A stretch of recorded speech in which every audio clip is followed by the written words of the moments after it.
Hello दोस्तों, स्वागत है आप सभी का इस सीरीज़ के एक और नए एपिसोड में। आई होप आप सभी अच्छे होंगे एंड काफ़ी अच्छा आप लोगों का लाइफ चल रहा होगा। क्योंकि दोस्तों मेरी तबीयत तो थोड़ी-सी अप एंड डाउन चलती ही रहती है। खैर जैसा कि दोस्तों हम सभी ने लास्ट पार्ट में देखा था कि खुद को राजवंशी बताने वाला घोस्ट चेन फैन को वार्निंग दिया था कि द्वार खोल दो वरना हम अपनी मर्जी से अगर अंदर घुसे तो इंसानों का नामो-निशान तक नहीं रहेगा। और यह सुनकर हमारा चेन फैन जो है काफ़ी ज़्यादा घबरा गया था। लेकिन दोस्तों आप सभी तो जानते हैं कि हमारी चेन फैन भी किसी से कम नहीं है एंड वह आज के एपिसोड में खुद को प्रूव करेगा कि क्यों हम लोग उसे सबसे बेस्ट मानते हैं।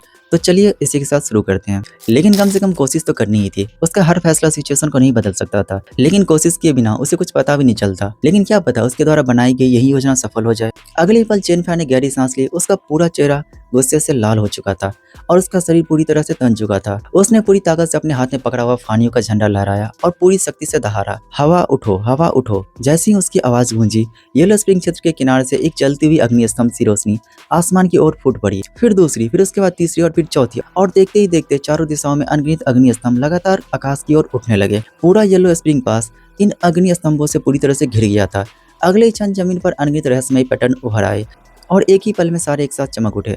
अचानक येलो स्प्रिंग क्षेत्र में मौजूद सारी घोस्ट मिस्ट एक साथ अपनी जगह से गायब हो गई और उनकी जगह सफेद रोशनी की किरणें प्रकट हो गई। दरअसल दोस्तों यह टेलीपोर्टेशन एरे एक्टिवेट होने का संकेत था। पूरे येलो स्प्रिंग पास की जमीन पर एक विशालकाय टेलीपोर्टेशन एरे बनाया गया था। इस समय वह टेलीपोर्टेशन एरो शुरू हो चुका था और उसका डेस्टिनेशन था फानियों का येलो स्प्रिंग क्षेत्र। एंड दोस्तों दरअसल ये टेलीपोर्टेशन एरे उन गधे भूतों को फंसाने के लिए बनाया गया था। फिलहाल इस समय तीनों 10वें लेवल की डिफेंस लाइन एक विशाल गोल घेरे का रूप ले चुकी थी और उन डिफेंसिव लाइन के ऊपर बादलों से भी ऊंचाई पर जहां एयर रेल तक भी नहीं पहुंच सकती वहां तांबों की अनगिनत पाइपें बिछी हुई थी। इस समय वे सभी एक एक करके चमक उठी थी। वे तांबे की पाइपें सब मिलकर एक और विशाल टेलीपोर्टेशन एरिया बना रही थी। यही था वास्तविक उतरने का स्थान। जब जमीन से हजारों मीटर ऊपर बनी वह टेलीपोर्टेशन एरिया एक्टिवेट हुआ तो अनगिनत घोस्ट मिस्ट मानो आसमान से पकौड़ी की तरह जमीन पर गिरने लगे। वे सीधे जमीन की ओर गिर रही थी, लेकिन तीनों लेवल 10 की डिफेंसिव लाइन पहले ही एक पूरी तरह बंद गोल घेरे में बदल चुकी थी। उसका आकार ही बदल गया था। जैसे ही उनका सिरा आपस में नीचे से जुड़ा, पूरा घेरा सील हो गया और टेलीपोर्टेशन से गिरने वाली सारी घोस्ट मिस्ट बीच हवा में ही अपनी अपनी जगह पर फंस गई। और भाई साहब सिचुएशन तो ऐसी हो गई थी कि अब वो हिल भी नहीं पा रहे थे। वो एक्चुअली फंस गए थे और ऊपर से पीछे से लगातार गिरते घोस्ट मिस्ट उन्हें नीचे की ओर जबरदस्ती दबाती जा रही थी। दूर से देखने पर आसमान में मांस का एक विशाल बेलनकार स्तंभ दिखाई दे रहा था और वह पूरा का पूरा स्तंभ जिंदा अनगिनत नंबर ऑफ घोस्ट मिस्ट से बना हुआ था और वह लगातार और भी ज्यादा ऊंचा और मोटा होते जा रहा था। इसलिए बोलते हैं हर वक्त ताकत से ही नहीं अकल से भी काम लेना चाहिए। वह राजवंशी भूत दोस्तों इतना घमंडी था और इतना ताकत दिखा रहा था, लेकिन भाई अपना चेन फैन उसके खड़े खड़े एल लगा दिए। देखो दोस्तों जाल तो पहले से तैयार था, चेन फैन बेवकूफ थोड़ी था। इसलिए ना पिछले एपिसोड में हमने देखा था कि चेन फैन बोल रहा था कि उसे हर सिचुएशन के लिए तैयार रहना है। खैर दोस्तों यही था स्टार कॉन्स्टेलेशन जबरन टेलीपोर्टेशन एरिया, जिसमें लोगों को जबरदस्ती टेलीपोर्ट कर दिया जाता है। दरअसल पिछले 7 दिनों में लॉजिस्टिक विभाग के अनगिनत सदस्य और पूरे येलो स्प्रिंग पास क्षेत्र में दौड़ रहे लोगों ने मिलकर इस काम में हाथ बटाया था और घोस्ट किंग नंबर 95 द्वारा जानबूझकर खाली की गई उस जगह पर येलो स्प्रिंग क्षेत्र में एक ऐसा विशाल टेलीपोर्टेशन एरिया बिछाया गया जिसने धरती तक को हिला दिया था। वह इतना बड़ा था कि कोई उसे पहचान भी नहीं सके, क्योंकि जब कोई चीज बहुत ज्यादा पास हो या बहुत ज्यादा विशाल हो और फैला हुआ हो तो उसे देख पाना बहुत ही ज्यादा मुश्किल हो जाता है। और इस टेलीपोर्टेशन एरिया का आकार इतना ज्यादा विशाल था कि किसी ने उस पर ध्यान ही नहीं दिया था। चेन फैन हंस पड़ा। वह खुलकर जोर से हंस रहा था, इतना जोर से कि मानो अब उसे थोड़ा सा सुकून मिल गया हो। उसने बोला, याद रखना यह जियांग वei का फैन्यू है, यह मेरी जमीन है, तुम घोस्ट नेस्ट की बाप की नहीं। किसी घटिया शाही जाति का राजा क्या, अगर खुद स्वर्ग से राजा भी आ जाए ना तो उसे भी यहाँ घुटनों के बल मेरे सामने झुकना पड़ेगा। भाई साहब चेन फैन वो बंदा था जो दिखने में एकदम सिंपल था, लेकिन उसका ऑरा अनलिमिटेड था। अगले ही क्षण पूरे 81 किलोमीटर लंबी गोलाकार फानी रक्षा रेखा तांबों की पाइप के जरिए तेजी से घोस्ट मिस्ट को अपने अंदर खींचने लगी। एक एक करके सभी डिवाइन कैनन सक्रिय होने लगी। उसके साथ ही सभी एंटी एयर कैनन भी एक एक करके चमक उठी। अगले ही पल धरती कांप उठी, पहाड़ तक हिलने लगे। पूरे के पूरे 81,000 डिवाइन कैनन एक साथ पागलों की तरह अपनी पूरी अग्नि शक्ति बरसाने लगे। अनगिनत इंद्रधनुषी गोले बिना किसी कीमत की परवाह किए आकाश की ओर दागे जाने लगे और उनके बीच हजारों एंटी एयर कैनन की इमरल्ड जैसे किरणें भी ऊपर उठी। लगभग 10,000 हरी रोशनी की किरणें गोलाकार डिफेंस लाइन के हर कोने से आकाश की ओर फूट पड़ी।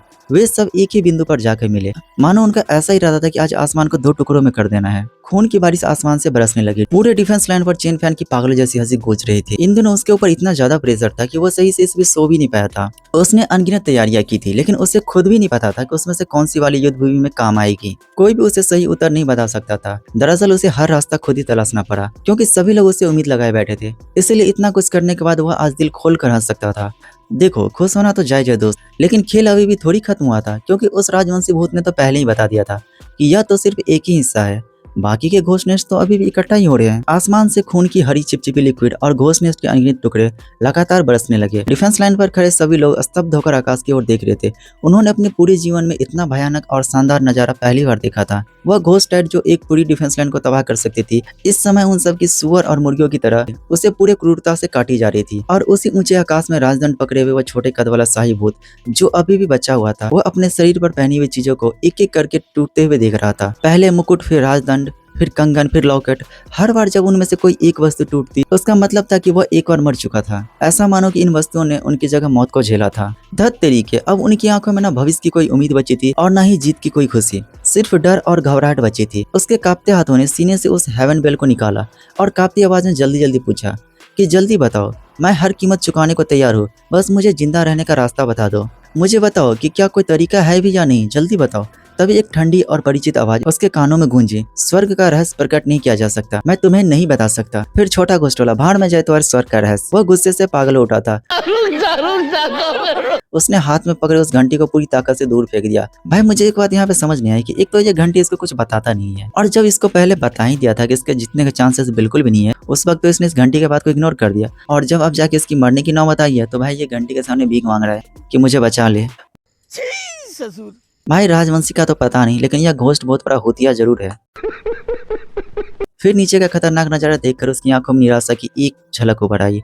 उसका पूरा ध्यान सिर्फ हेवनली पिलर्स पर था। उसने कभी सोचा भी नहीं था कि यहाँ जबरन टेलीपोर्टेशन एरे भी हो सकता है, क्योंकि नॉर्मल सिचुएशन में टेलीपोर्टेशन एरे प्रथम स्तर के महाद्वीपों पर ही होना चाहिए, और वहीं दूसरी तरफ जबरन टेलीपोर्टेशन एरे बनाना तो दूसरे स्तर के महाद्वीप के लिए भी बहुत बड़ा काम है। और इसी वजह से उसने कभी इस बारे में सोचा ही नहीं था कि ऐसा भी कुछ हो सकता है, इसलिए तो उसके अल लगे। आसमान से अभी भी लगातार खून की बारिश हो ही रही थी। उसी समय जॉनवू मैदान पर घने काले बादलों ने पूरे आकाश को ढक लिया था। अनगिनत घोस्ट नेस्ट तेजी से येलो स्प्रिंग क्षेत्र की ओर बढ़ रहे थे, लेकिन अगले ही पल सबसे आगे वाला घोस्ट एम्पायर के कंधे पर बैठा एक भूत ने हाथ उठाया और पूरी घोस्ट नेस्ट एक साथ ही रुक गई। इतनी बड़ी सेना होने के बावजूद भी जरा से भी भगदड़ और टक्कर नहीं हुई।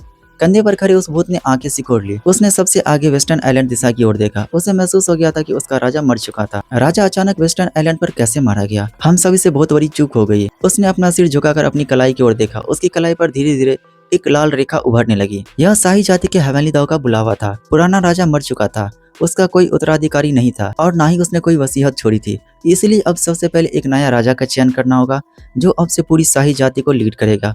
उसने भारी आवाज में आदेश दिया कि सभी यहीं वेट करो। यह उसका अंतिम आदेश था। इसके तुरंत बाद कई भूतों ने मिलकर जमीन पर एक टेलीपोर्टेशन एरिया बनाया। जैसे टेलीपोर्टेशन एरिया तैयार हुआ, वह एक कदम आगे बढ़ा और वहीं से गायब हो गया। और इस तरह से वह प्राइमल कॉन्टिनेंट मतलब आदि महाद्वीप पर पहुंच गया। पूरा कॉन्टिनेंट अंधकार में डूबा हुआ था, लेकिन इस अंधकार से उसे कोई भी फर्क नहीं पड़ा। इस समय महल के भीतर दर्जनों जनरल उससे पहले ही वहां पहुंच चुके थे।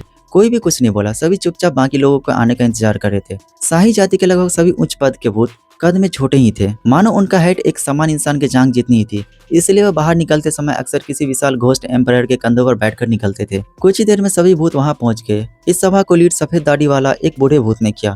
वह सिंहासन के पास खड़ा हुआ और भारी आवाज में बोला, शाही जाति का राजा मर चुका है। वह फानियों के जाल में फंस गया था। फानियों ने येलो स्प्रिंग क्षेत्र में एक विशाल टेलीपोर्टेशन एरे बिछा रखा था। राजा उसे पहचान नहीं पाया और वहां जाल में फंस गया और वहीं पे मारा गया। और इसलिए अब हमें एक नया राजा चुनना होगा जो इससे आगे हमारे शाही जाति को लीड करेगा। शाही जाति की स्थापना के बाद से हमेशा पिछले राजा ने ही अगले उत्तराधिकारी को चुना था, इसलिए नया राजा चुनने का कोई अनुभव हमारे पास तो है नहीं। आज के इस सभा का मेन पर्पज यह तय करना है कि नए राजा का चयन किन पैमानों पर किया जाए। शक्ति के हिसाब से सभा के बाईं ओर बैठा एक भूत ने ठंडी आवाज में कहा, मैं घोस्ट वेनरेबल हूँ। पिछले राजा की मृत्यु का सबसे बड़ा कारण उसकी शक्ति का कम होना था। अगर उसके पास घोस्ट वेनरेबल जैसी शक्ति होती तो आज उन्हें यह दिन नहीं देखना पड़ता। तभी सामने बैठे एक दूसरे भूत ने कहा, तो पहले तुमने विरोध क्यों नहीं किया? अगर तुम इतने ही शक्तिशाली थे तो खुद राजा क्यों नहीं बन गए? पहले बोलने वाला भूत हंस पड़ा, लेकिन उसने आगे कुछ नहीं कहा।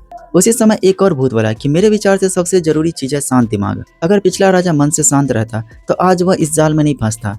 तभी एक और आवाज सुनाई दी, नहीं नहीं, राजा सबसे बुद्धिमान होना चाहिए। हमारे राजा के पास तेज बुद्धि होनी चाहिए। मुझे नहीं लगता। उसी समय भीड़ के बीच से एक और आवाज उठी, क्या सबसे महत्वपूर्ण चीज डार्क एफिनिटी नहीं होनी चाहिए? अगर डार्क एफिनिटी ही नहीं होगी तो घोस्ट टाइड कहाँ से आएगी? आई थिंक यहाँ पे डार्क एफिनिटी कुछ ऐसा पावर है कि कोई भी घोस्ट किंग के पास डार्क एफिनिटी होगा ना तो वो बहुत सारे घोस्ट नेस्ट को जन्म दे सकता है। आई मीन बना सकता है, या ऐसा बोला कि उसकी पावर को बढ़ा सकता है। दोनों चीजें हो सकती है, या दोनों पावर एक साथ कंबाइन भी हो सकता है। इसीलिए यह सुनते ही पूरा सभा भवन एकदम से शांत हो गया। कुछ ही क्षण बाद सभी ने एक साथ सिर हिलाया। सही कहा, पहला चयन का रोल डार्क एफिनिटी ही होना चाहिए। फिर ठीक है, सिंहासन के पास करे बूढ़े भूत ने धीरे से सिर हिलाया। तो अब सभी ब्लैक एफसी चलो, वहीं हर कोई अपनी अपनी डार्क एफिनिटी की परीक्षा देगा। अगले ही पल बूढ़ा भूत सभा भवन से बाहर निकला। कुछ ही देर में प्राइमल कंटिनेंट यानी आदम द्वीप के एक विशाल दरार के पास पहुंच गया। सबसे पहले वही नीचे कूद गया।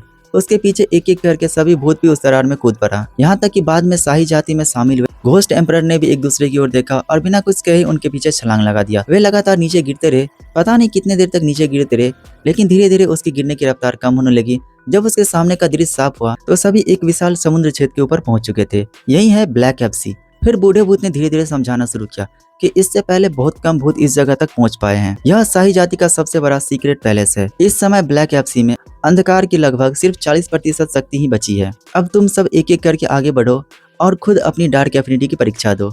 जैसे ही तुम ब्लैक एफसी के पास पहुंचोगे, तुम्हारे दिमाग में परीक्षा का परिणाम अपने आप प्रकट हो जाएगा। लेकिन कुछ ही देर बाद लगातार 3 घोस्ट एम्परर ने परीक्षा दी। फिर भी उनमें से कोई भी पिछले राजा जितनी डार्क एफिनिटी हासिल नहीं कर पाया। बूढ़ा भूत चुपचाप यह सब देखता रहा। असल में वह अच्छी तरह से जानता था कि सबसे ज्यादा डार्क एफिनिटी किसके पास मौजूद है। लेकिन यहाँ पर मौजूद एक भी भूत की डार्क एफिनिटी पिछले राजा से अधिक नहीं थी। लेकिन फिर उसकी नजर अनजाने में दर्जनों जनरल के बीच में खड़े हुए एक बिंदास घोस्ट किंग पर पड़ा। दरअसल वह उसका अपना ही बेटा था। भूत जाति के लिए अपना खुद का बच्चा होना आसान नहीं था, इसलिए जब उसका बेटा पैदा हुआ था तो उसने इसकी जानकारी तुरंत राजा को नहीं दी थी, बल्कि चुपके से उसे ब्लैक एफसी ले गया और उसकी डार्क एफिनिटी की जांच करवाई। और इस परीक्षा से उसे पता चला कि उसके बेटे के पास पिछले राजा से भी ज्यादा डार्क एफिनिटी थी। यह जानकर उसके मन में खुशी भी थी और डर भी था, क्योंकि अगर किसी की डार्क एफिनिटी फिलहाल रूल कर रहे राजा से अधिक पाई जाती है तो उसे तुरंत मार दिया जाता था। और इसी वजह से उसने अपने बेटे का अस्तित्व सबसे छिपा के रखा था। उसे समान घोस्ट नेस्ट के बीच छोड़ दिया गया था और एक साधारण सैनिक के रूप में उसकी शुरुआत करवाई थी। और साथ ही वो हमेशा उसकी गुप्त रूप से मदद भी करता था। आज 100 वर्ष ही पूरे नहीं हुए थे और उसका बेटा पहले ही घोस्ट किंग बन चुका था। वह जानता था कि अब समय आ गया है। फाइनली उसके बेटे की डार्क एफिनिटी जांच करने की बारी आ गई। वह घोस्ट किंग बाकी सभी भूतों से स्पष्ट रूप से काफी लंबा था। उसकी आंखों में हल्की सी हैरानी उभरी। मुझे एक जायंट घोस्ट बनाने के लिए सिर्फ 0.4 डार्क एफिनिटी की जरूरत पड़ती है। यह तो पिछले वाले राजा से भी कम लग रही है। लेकिन तभी सभा में अचानक आवाज गूंजी, नए राजा को बधाई हो। बाकी भूत अभी प्रक्रिया भी नहीं दे पाए थे कि सभा की शुरुआत कराने वाला बूढ़ा भूत लाल आंखों के साथ जोर से चिल्लाया, कोई पहले से ही घोस्ट किंग है। उसकी डार्क एफिनिटी पिछले वाले राजा से भी अधिक है और उसकी ताकत भी बेहद अच्छी है। वह नए राजा बनने का सबसे योग्य उम्मीदवार है। क्या किसी को कोई आपत्ति है? उसकी बात समाप्त होते ही सभी भूत अजीब भावों के साथ चुप हो गए। तभी सभा में सबसे पहले बोलने वाला घोस्ट वेनरेबल बोला। उसका चेहरा बिल्कुल खुश नहीं था। भला इतनी जल्दी किस बात की है? अभी भी कुछ घोस्ट की जांच बाकी ही है और तुमने यहाँ पे परिणाम भी घोषित कर दिया। क्या डार्क एफिनिटी सिर्फ चयन का एक रूल नहीं था? बूढ़े भूत ने सिर झुका लिया। उसे एहसास हो गया था कि वो कुछ ज्यादा ही भावुक हो गया था। उसने खुद को शांत किया और सामान्य स्वर में बोला, ठीक है। इसके बाद बाकी सभी जनरल एक एक करके आगे बढ़े। सभी ने अपनी अपनी डार्क एफिनिटी की जांच करवाई, लेकिन किसी की भी डार्क एफिनिटी कोई यानी उसके बेटे से ज्यादा अधिक नहीं थी। उसी समय एक तरफ खड़ा वह आत्मसमर्पण कर चुका घोस्ट किंग यह सब चुपचाप देख रहा था। उसके चेहरे पर जटिल भाव थे। उसने अपने पास फैले काले समुद्र को देखा। आज उसे पहली बार समझ आया कि नियमित सेना और साधारण सेना में कितना अंतर होता है। उनकी घोस्ट टाइड मेनली समुद्र की गहराइयों में प्राकृतिक रूप से बनने वाले घोस्ट नेस्ट से आती है। जैसा कि बूढ़े भूत ने बताया था कि वह सब प्रकृति के द्वारा बनाए होते हैं, लेकिन वही दूसरी तरफ शाही जाति अपनी इच्छा से बड़े पैमाने पर घोस्ट टाइड पैदा कर सकती थी। दोनों के बीच का अंतर एक नजर में साफ दिखाई दे रहा था कि बहुत ही ज्यादा बड़ा था। फिर उसी समय पास करे शाही जाति के भूत उनकी ओर देखने लगे। उन्होंने इशारा किया कि आत्मसमर्पण कर चुके घोस्ट किंग भी आगे आकर अपनी डार्क एफिनिटी की जांच करे। वे सभी जानते थे कि चाहे उनकी डार्क एफिनिटी कितनी भी अधिक क्यों न हो, वे कभी भी शाही जाति के राजा नहीं बन सकते। जल्दी सभी की जांच पूरी हो गई, लेकिन ज्यादातर भूतों के चेहरे पर कोई खास भाव नहीं था, मानो वे मन ही मन कुछ और ही सोच रहे हो। अब सभी लोग मेरे साथ वापस प्राइमल कॉन्टिनेंट चलो। अब चयन का अगला पड़ाव शुरू होगा। बूढ़े भूत ने फिर से सभा को लीड किया। टेलीपोर्टेशन एरिया धीरे धीरे सक्रिय होने लगा और जैसे ही सभी भूत वहां से गायब हो गए, अभी अभी शांत हुआ काला समुद्र फिर से उफान मारने लगा। घना काला धुआं लगातार बाहर निकलने लगा और तेजी से एक जगह इकट्ठा होने लगे। लेकिन इस बार जो आकृति बनी वह कोई जायंट घोस्ट नहीं था, बल्कि दर्जनों मीटर ऊंचा एक विशाल घोस्ट किंग था। समुद्र की सतह पर खड़ा उस विशाल घोस्ट किंग ने अपने दोनों हाथों की ओर देखा और बुदबुदाया, लगता है ऊपर वाले के घर में फिलहाल मेरे लिए जगह नहीं है। मेरी जान तो सच में बहुत ही ज्यादा जिद्दी निकली। वह पूरी तरह कंफर्म था कि वह एक बार मर चुका था, लेकिन उसे बिल्कुल भी याद नहीं था कि उसे मरे हुए कितना समय बीत चुका था। उसे सिर्फ इतना याद था कि वह एक अंतिम अंधकार में था और उसके दिमाग में बहुत सारी जानकारी अपने आप आ गई थी। लेकिन वह उन जानकारियों को समझ भी नहीं पाया था कि उसे महसूस हुआ बहुत सारे घोस्ट आ चुके हैं। उनकी बातचीत सुनकर उसे पता चला कि शाही जाति का राजा फानियों के द्वारा मारा जा चुका है और फिलहाल वे सभी डार्क एफिनिटी के आधार पर नए राजा चुनने वाले हैं, लेकिन उसे एक जायंट घोस्ट बनाने के लिए सिर्फ 0.1 डार्क एफिनिटी की आवश्यकता थी, जो वहाँ मौजूद सभी भूतों से काफी कम थी। इसके अलावा उसके पास डार्क सेक्रेट बॉडी भी था। उसे उसकी पूरी जानकारी तो नहीं थी, लेकिन वो उस जानकारी में लिखे मृत्यु के अधिकार को समझ गया था और उसकी शक्ति का उपयोग करके उसने खुद को फिर से जीवित कर लिया। चलो भाई साहब, फाइनली कुछ तो अच्छा हुआ। हम सबका चहीता घोस्ट किंग जीवो मौत को हराकर फिर से वापस आ गया है। इसके तुरंत बाद समुद्र पर काला धुआं फिर से तेजी से इकट्ठा होने लगा। एक एक करके बहुत सारे घोस्ट मिस प्रकट होने लगे। महाराज, धीरे धीरे आकार ले रहे एक बूढ़े भूत ने चारों ओर देखते हुए बड़ी हैरानी से कहा, अच्छा तो सच में यमलोक जैसी भी कोई जगह होती है। भाई साहब, इस बूढ़े सलाहकार को लगा कि इसका टिकट तो कट ही चुका था, तो वे सभी नरक में है। यह सब सुनकर घोस्ट सम्राट जीवो हंस पड़ा। उसकी आंखें लाल हो गई थी। वो मुस्कुराते हुए उस बूढ़े भूत को अपने हथेली पर उठा लिया और फिर उसने पास बने दूसरे मिस्ट की ओर देखा। Ghost number 1, ghost number 2, ghost number 3, तुम सभी वापस आ गए। लेकिन अभी पुरानी बातें करने का समय नहीं था। यह जगह बिल्कुल भी सुरक्षित नहीं है। चलो जल्दी से यहाँ से निकलते हैं। लिटरली भाई साहब, कितनी खुशी की बात है ना। इनका पूरा मेन गैंग ही जिंदा हो गया था। अगले ही पल बड़े पैमाने पर घोस्ट मिस्ट लगातार बनने लगी, लेकिन घोस्ट किंग जीवो को जरा सा भी अफसोस नहीं हुआ। उसे नहीं पता था कि डार्क एनर्जी का भंडार सिर्फ 40% ही बचा था। वैसे भी वह उसका नहीं था। वह अपने डार्क सेक्रेट बॉडी की मदद से अंधकार की सारी काली ऊर्जा को सीधे खुद में सोख सकता था और उसे अपनी घोस्ट आर्मी में बदल सकता था।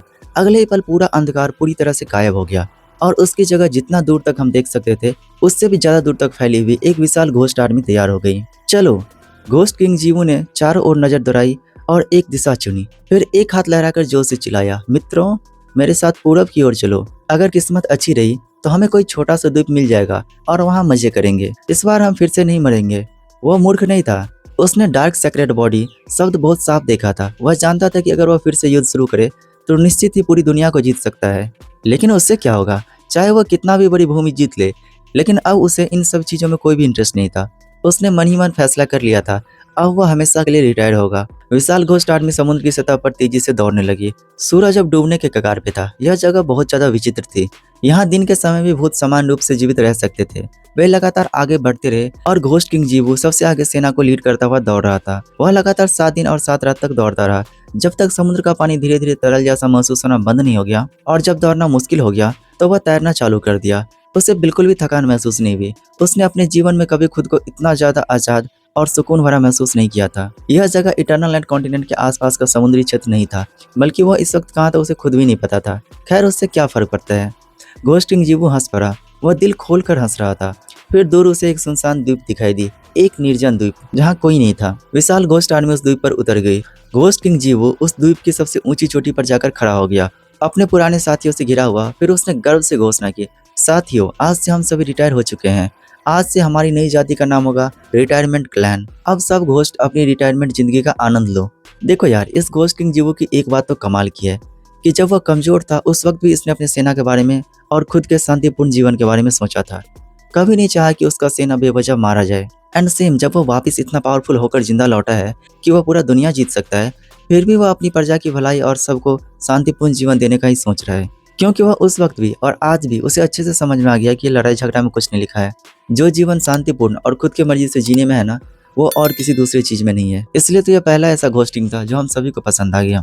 खैर, फिलहाल सब कुछ सही चल रहा था, लेकिन उसे बिल्कुल भी नहीं पता था कि बहुत दूर समुद्र के ऊपर एक विशाल ब्लैक टर्टवाइज भावहीन चेहरे से तेजी से समुद्र पर दौड़ रहा था। दरअसल दोस्तों, यह वही ब्लू कलर का टर्टवाइज था जो पहले भी घोस्ट किंग का पीछा कर रहा था। और फिलहाल उस टर्टवाइज का निशाना यही छोटा सा द्वीप था। चाहे कितनी भी दूर हो, लक्ष्य का अंत निश्चित है। मिशन हर हाल में पूरा होगा। यही ब्लैक टर्टवाइज की शक्ति थी। एक बार जिसे उसने निशाना बना लिया, वह चाहे मरकर दोबारा भी जिंदा क्यों न हो जाए, फिर भी वह उसे दोबारा ढूंढ लेगा। हद है भाई।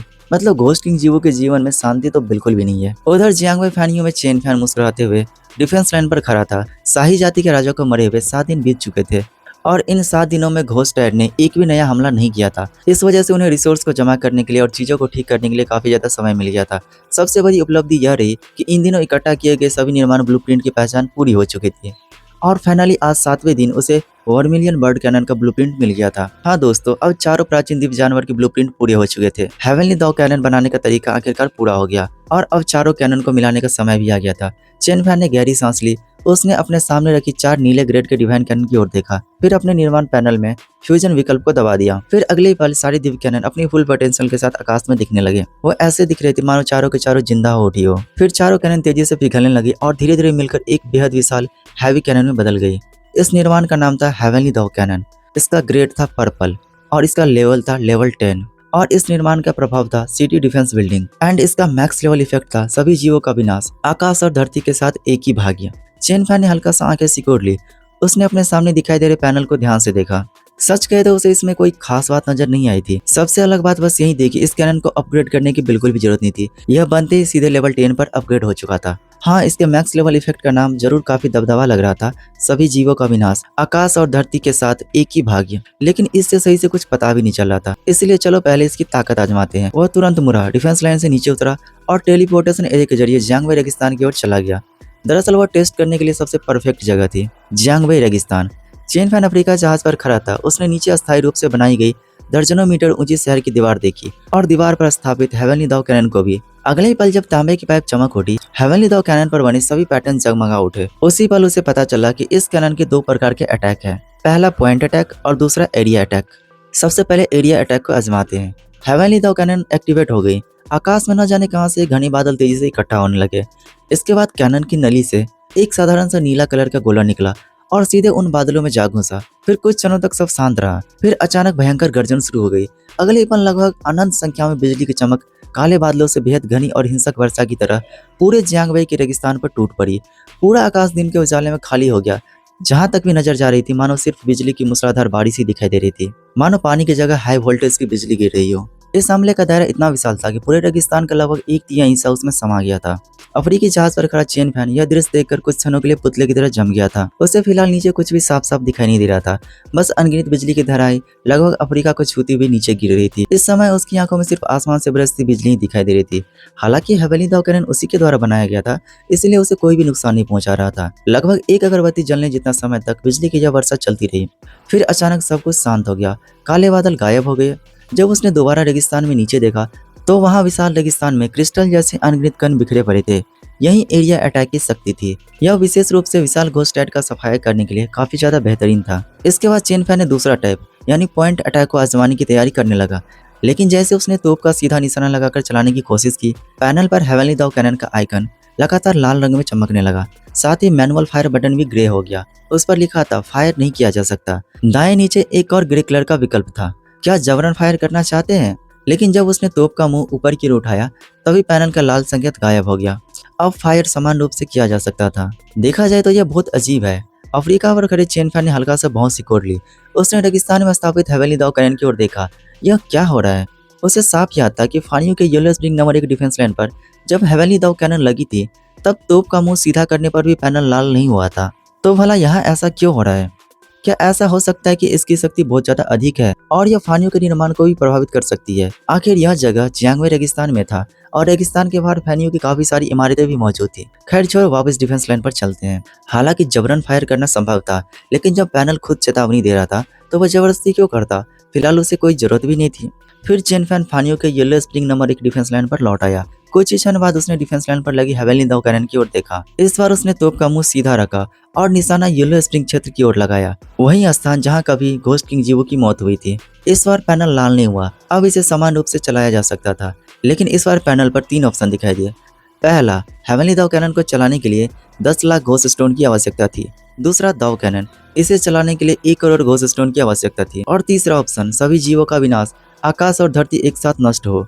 इसे चलाने के लिए 10 करोड़ घोस्ट स्टोन की आवश्यकता थी। चेन फैन ने हल्के से अपनी पलकें उठाई। लगता है इस हेवनली दाव कैनन का काफी अलग अलग तरीके का उपयोग है। देखा जाए तो सिर्फ पॉइंट अटैक के ही 3 अलग अलग विकल्प थे। सबसे महंगे हेवनली दाव कैनन का एक बार चलाने में 10 करोड़ घोस्ट स्टोन खर्च होते थे। मजाक कर रहे हो क्या? एक हेवनली दाव कैनन को बनाने में सिर्फ 1 करोड़ घोस्ट स्टोन लगे थे, लेकिन इसे एक बार चलाने के लिए 10 करोड़ घोस्ट स्टोन चाहिए। खैर, सबसे पहले 10 लाख घोस्ट स्टोन वाला हमला आजमाते हैं। अगले ही पल तोप का मुंह सीधा हो गया। तोप के सामने सफेद प्रकाश की कई सारी किरणें उभरी। उन्होंने मिलकर एक विशाल स्वर्ग अक्षर बनाया। इसके तुरंत बाद लगभग 100 मीटर मोटी एक प्रचंड सफेद रोशनी का स्तंभ तोप के मुंह से विस्फोट की तरह निकल पड़ा और सीधे येलो स्प्रिंग क्षेत्र की ओर जा पहुंचा। यह प्रकाश स्तंभ लगभग 100 मीटर चौड़ा था।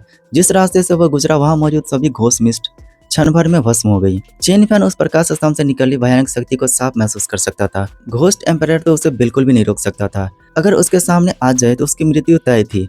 इसके बाद उसने 1 करोड़ घोस्ट स्टोन वाले दाव कैनन को आजमाने का सोचा। चेन फैन उत्साह के साथ हेवनली दाव कैनन की ओर देखने लगा कि जब 10 लाख घोस्ट स्टोन वाला हमला इतना ज्यादा शक्तिशाली था तो 1 करोड़ घोस्ट स्टोन वाला कितना भयानक होगा। फिर उसने हल्का सा दांत खींचा और फिर सीधे सबसे महंगा हमला आजमाने का फैसला लिया। हालांकि यह काफी महंगा था, लेकिन उसे कम से कम इसकी असली ताकत भी तो जाननी थी, तभी न वह भविष्य में इस हेवनली दाव कैनन का सही तरीके से उपयोग कर पाएगा। जैसे उसने फायर बटन को दबाया, हेवनली दाव कैनन तुरंत एक्टिव नहीं हुआ, बल्कि स्क्रीन पर परमाणु बम जैसा एक चेतावनी चिन्ह उभर आया और वह लगातार लाल रंग में वार्निंग की तरह चमकने लगा।